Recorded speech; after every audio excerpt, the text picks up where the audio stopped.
بسم الله الرحمن الرحيم.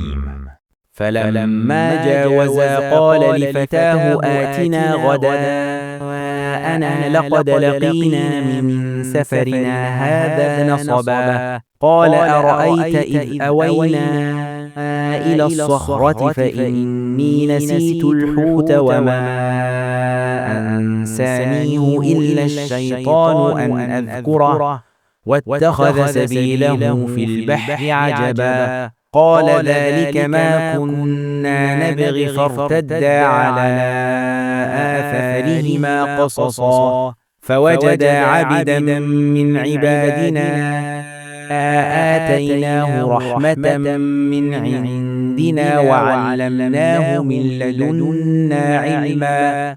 قال له موسى هل أتبعك على أن تعلمني مما علمت رشدا؟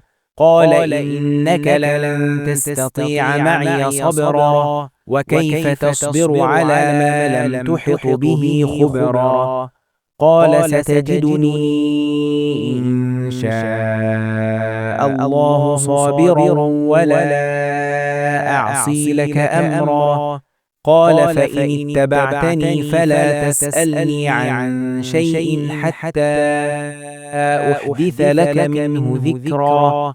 فانطلقا حتى إذا ركبا في السفينة خرقها.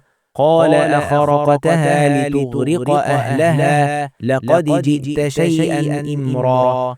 قال ألم أقل لك إنك لن تستطيع معي صبرا؟ قال لا تؤاخذني بما نسيت ولا ترهقني من أمري عسرا. فانطلقا حتى إذا لقيا غلاما فقتله. قال أقتلت نفسا زكية بغير نفس لقد جئت شيئا نكرا.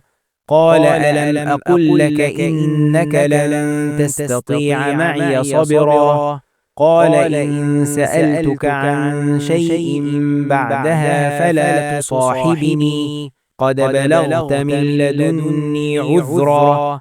فانطلقا حتى إذا أتيا أهل قرية استطعما أهلها فأبوا أن يضيفوهما فوجدا فيها جدارا يريد أن ينقض فأقامه.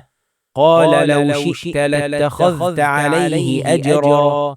قال هذا فراق بيني وبينك سأنبئك بتأويل ما لم تستطع عليه صبرا.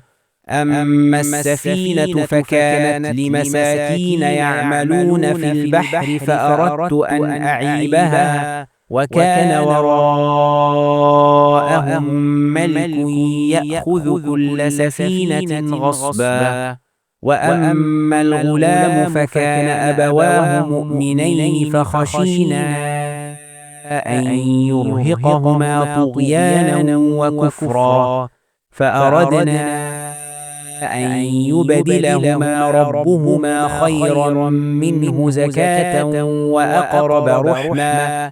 وأما الجدار فكان لغلامين يتيمين في المدينة وكان تحته كنز لهما وكان أبوهما صالحا. فأراد ربك أن يبلغا أشدهما ويستخرجا كنزهما رحمة من ربك وما فعلته عن أمري ذلك تأويل ما لم تستطع عليه صبرا.